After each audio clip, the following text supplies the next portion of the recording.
আজি press meat আছে যিহেতুকে আমি জলদি ওলাইছোঁ আৰু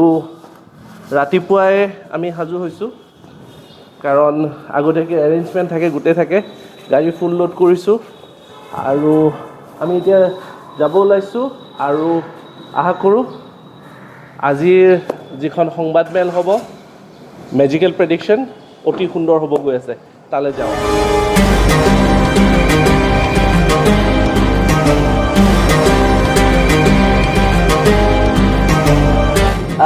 বিগত 2 মাহে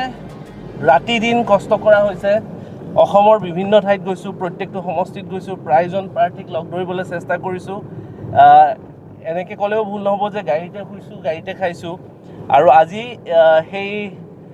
গোটেই যাত্ৰাৰ সেই গোটেই কষ্টৰ বা সেই গোটেই প্ৰজেক্টটোৰ এণ্টায়াৰ প্ৰজেক্টটোৰ এটা সুন্দৰ সামৰণি পৰিব গৈ আছে আজি প্ৰেছ মিটত আমি বাকচ খুলিম আৰু আশা কৰিছোঁ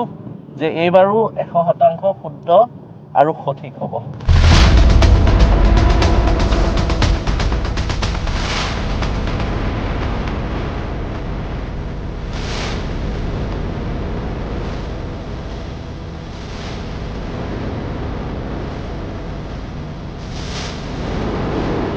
গুৱাহাটী প্ৰেছ ক্লাব আহি পালোহি আৰু খন্তেক সময় পিছত আমি ইয়াতে যিসকল সাংবাদিক বন্ধু সংবাদকৰ্মী যিসকলক আমন্ত্ৰণ কৰিছোঁ তেওঁলোক আহিব আৰু খুব ইণ্টাৰেষ্টিং হ'ব যেন লাগিছে আজিৰ এই দিনটো কাৰণ চতুৰ্থবাৰৰ বাবে এইবাৰ হ'ব গৈ আছে বিগত 3বাৰ 100% শুদ্ধ হৈছে এইবাৰ চাওক কি হয়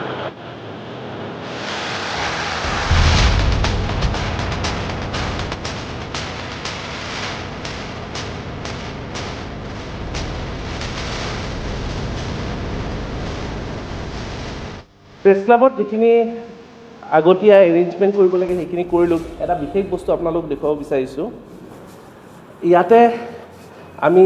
2014ত যিটো প্ৰেডিকশ্যন কৰিছিলোঁ যিখন কাগজত বন্দী আছিলে সেইখন ইয়াতে ৰাখিছোঁ 2019ত যিখন দলিলত আমি কৰিছিলোঁ সেই দলিলখন আৰু লগতে 2021ৰ মই আপোনালোকক দেখুৱাব বিচাৰিছোঁ ইয়াত 2021ৰ যিটো মই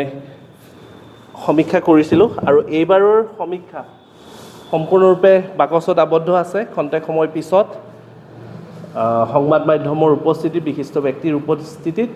আৰু তলাবোৰ ভেৰিফাই কৰাৰ পিছত সকলো নিৰীক্ষণ কৰাৰ পিছত ইয়াতে খোলা যাব আৰু এইবাৰো 100% শুদ্ধ হয় নে নহয় চতুৰ্থবাৰৰ বাবে সেইটো অলপ অপেক্ষা কৰক